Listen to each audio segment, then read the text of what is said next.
All of his co-workers were gone. What could it mean? Stanley decided to go to the meeting room. Perhaps he had simply missed a memo.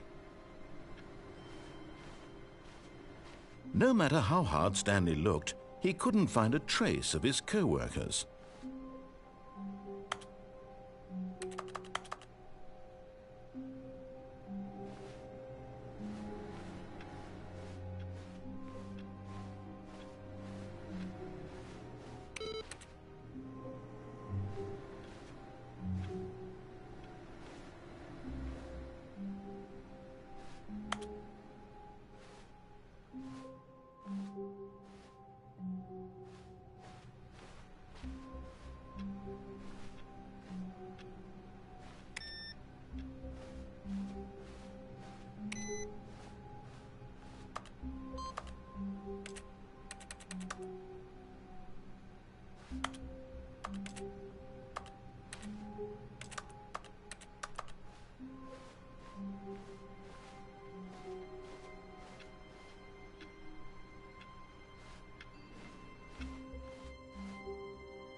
Stanley went around touching every little thing in the office, but it didn't make a single difference, nor did it advance the story in any way.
When Stanley came to a set of 2 open doors, he entered the door on his left.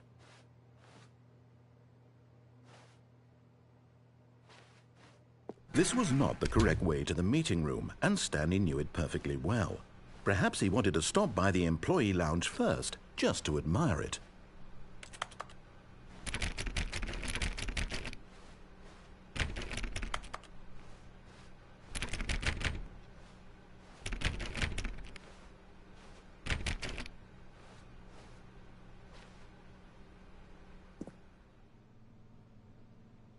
The lounge was sublime, a work of art.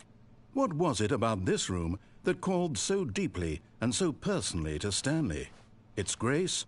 Its subtle charm? No. Stanley knew it was something deeper, something darker.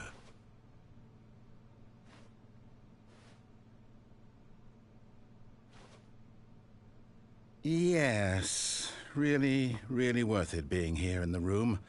A room so utterly captivating that even though all your co-workers have mysteriously vanished, here you sit looking at these chairs and some paintings. Really worth it.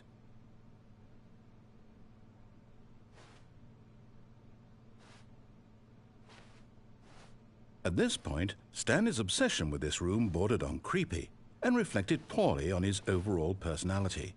It's possible that this is why everyone left.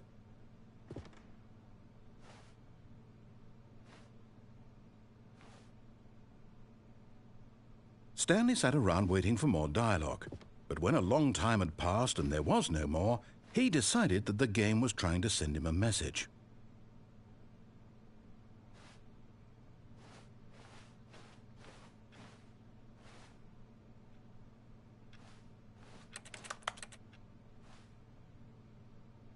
But at last, he'd had enough of the amazing room and took the first open door on his left to get back to business.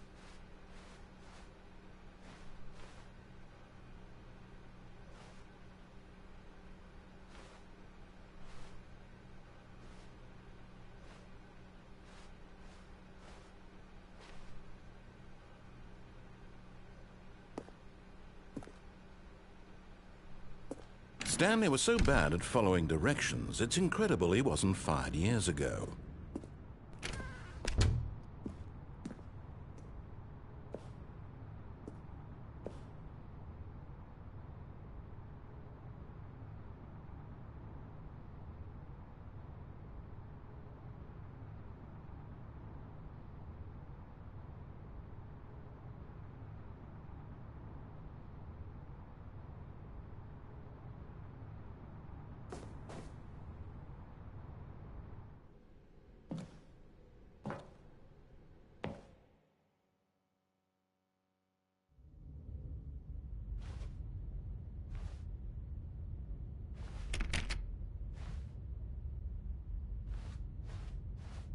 Stanley had now gotten himself so far off the beaten path that it seemed the office had begun so far off the beaten path that it seemed the office had begun so far off the beaten path that it seemed the office had begun so far off the beaten path that it seemed the office had begun so far off the beaten path that it seemed the office had begun so far off the beaten path that it seemed the office had begun so far off the beaten path that it seemed the office had begun so far off the beaten path that it seemed the office had begun so far off the beaten path that it seemed the office had begun so far off the beaten path that it seemed the office had begun so far off the beaten path that it seemed the office had begun so far off the beaten path that it seemed the office had begun so far off the beaten path that it seemed the office had begun so far off the beaten path that it seemed the office had begun so far off the beaten path that it seemed the office had begun so far off the beaten path that it seemed the You didn't think I was actually just a recording, did you? What a silly and trite explanation that would be. All the back and forth between you and me, all the absurd adventures we've been through, and it all turns out I'm just a tape recording? It was all just in Stanley's head. I bet that's the kind of twist you think is revelatory. I bet each and every time you watch a movie where it turns out all to be in the main character's imagination, you must absolutely bolt off the couch in pure shock at the phenomenal and intricate storytelling. It must be so simple to be you. Life being an unending waterfall of surprises and delights. How much more exciting you must find the world than the rest of us do. Now I've become sad. Look what you've done to me. This is all your fault.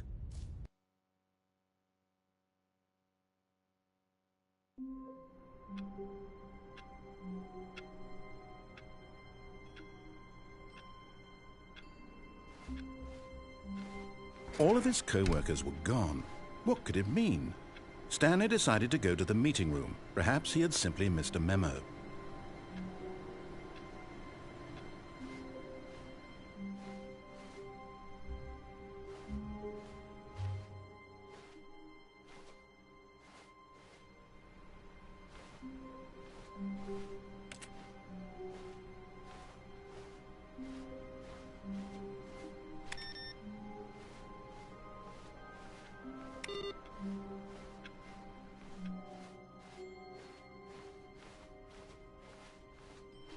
When Stanley came to a set of 2 open doors, he entered the door on his left.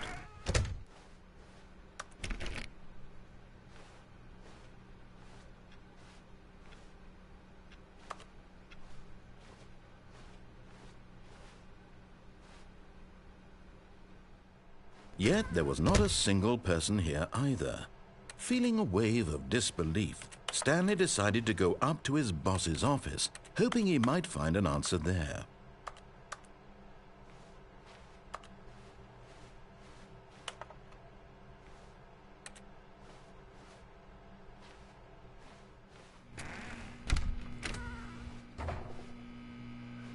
Stanley stepped into the broom closet, but there was nothing here, so he turned around and got back on track.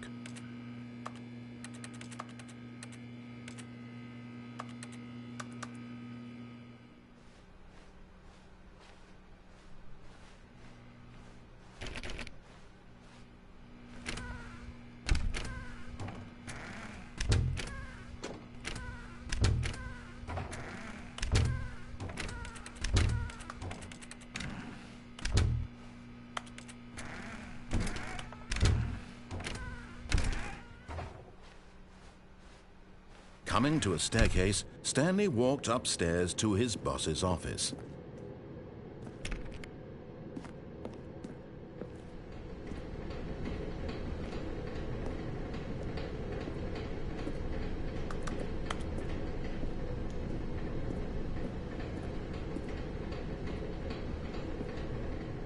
But Stanley just couldn't do it. He considered the possibility of facing his boss. Admitting he had left his post during work hours, he might be fired for that. And in such a competitive economy, why had he taken that risk? All because he believed everyone had vanished? His boss would think he was crazy.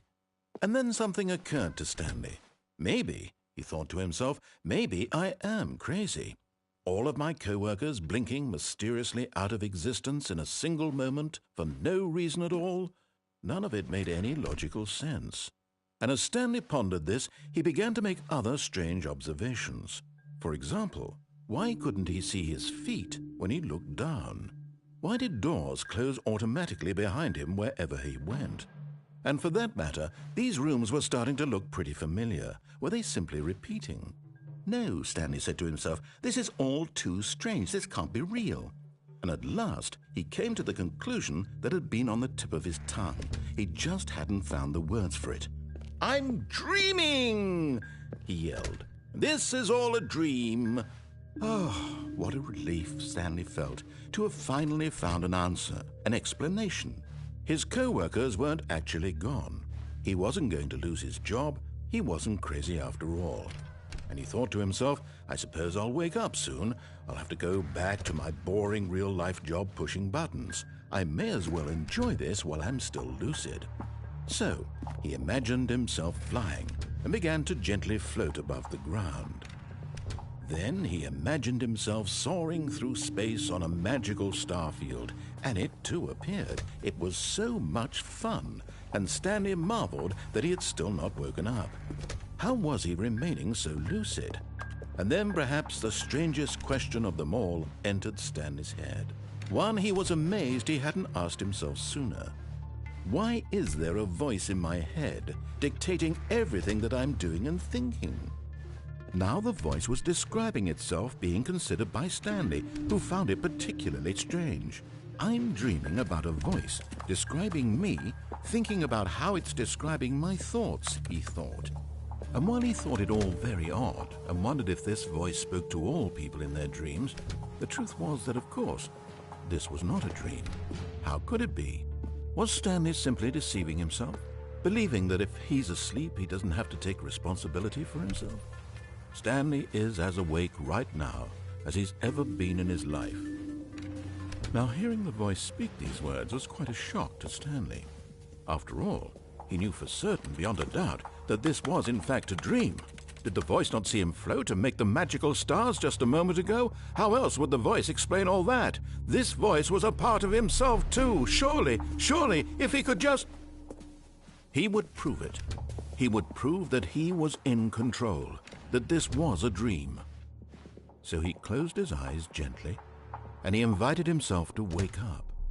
He felt the cool weight of the blanket on his skin, the press of the mattress on his back, the fresh air of a world outside this one.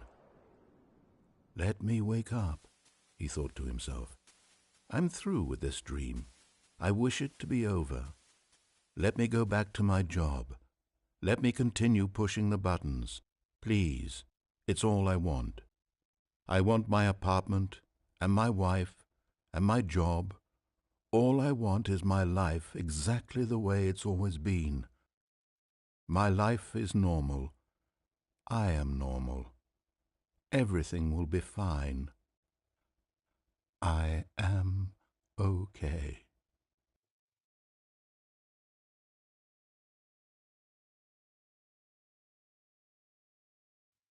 Stanley began.